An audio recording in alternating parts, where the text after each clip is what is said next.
Verse 5, but Jesus still did not answer.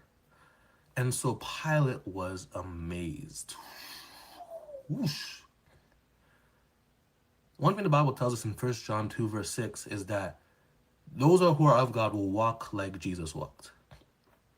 And when we look at how Jesus went through hardships and difficulties and even strong persecution and oppression in the Gospels, we have to take a lesson from that. He was oppressed and afflicted. Wasn't Christ oppressed and afflicted in this moment? They're all accusing him, lying on his name, saying things that he never said, misrepresenting what he said, and thus making it out like he's trying to overthrow the government or trying to kill the Roman. They're lying on Christ's name, as it says in Isaiah 53, verse 7.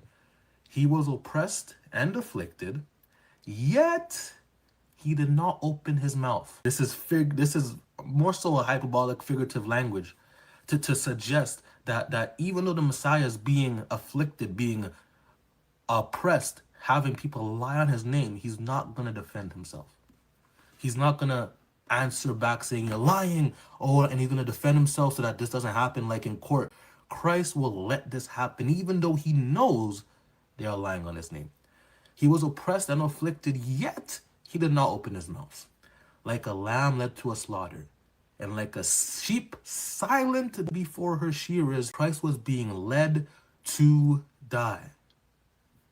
Led to die, and he did not object. This is something important for us, even as Christians, because he did not object to this thing happening, to him unjustly being tried.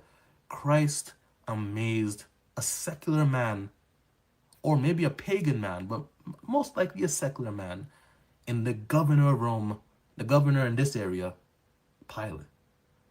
Because of Christ's silence to this objection, letting God's will play out in full force. This also shows us that when evil happens, in the moment, we might not understand, but God can use evil for his ultimate purpose. And yet, even in this moment, Christ stayed silent because he knew that even in this very moment of evil, God is using this evil for his ultimate purpose. We ourselves have sinful natures.